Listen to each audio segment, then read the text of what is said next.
iFi hip-dac. Input is limited to a male USB Type-A. Using this, instead of the more usual female option, means that the DAC can connect directly to Apple's Lightning 2 USB camera adapter cable, needed to use an iPhone as a source. You'll have to buy that Apple cable separately, but iFi provides short cables that terminate with either USB Type-A or USB Type-C in the box. There are two outputs: a conventional 3.5mm headphone jack and a balanced Pentagon 4.4mm alternative. The balanced output is claimed to take full advantage of the DAC's similarly configured internal circuitry and gives the hip-dac something of a buzz compared to most rivals.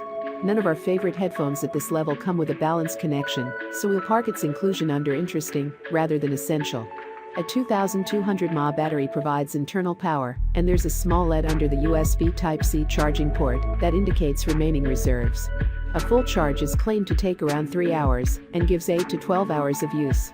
Of course, such figures are merely guidelines, and much depends on the headphones and volume levels used to point reinforced during our testing.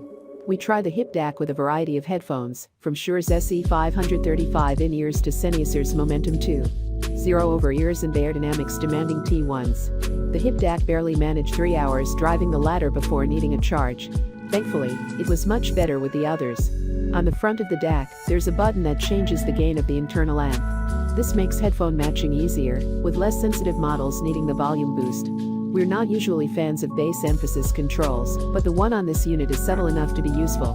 It adds an appropriate degree of low-frequency heft to the Shure in-ears without sounding overblown. iFi's products rarely disappoint on the compatibility front, and this one is no different.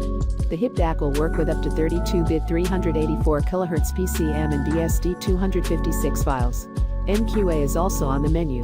In short, there's a great chance that the hip-dac will play whatever you want it to. There's a pair of LEDs, one on either side of the volume dial, that indicate the sampling rate and type of file. They're not particularly informative, as they don't differentiate between the most common PCM file types. For example, 44, 1 kHz and 96 kHz files are both represented by the. Check out the description for more information in latest price.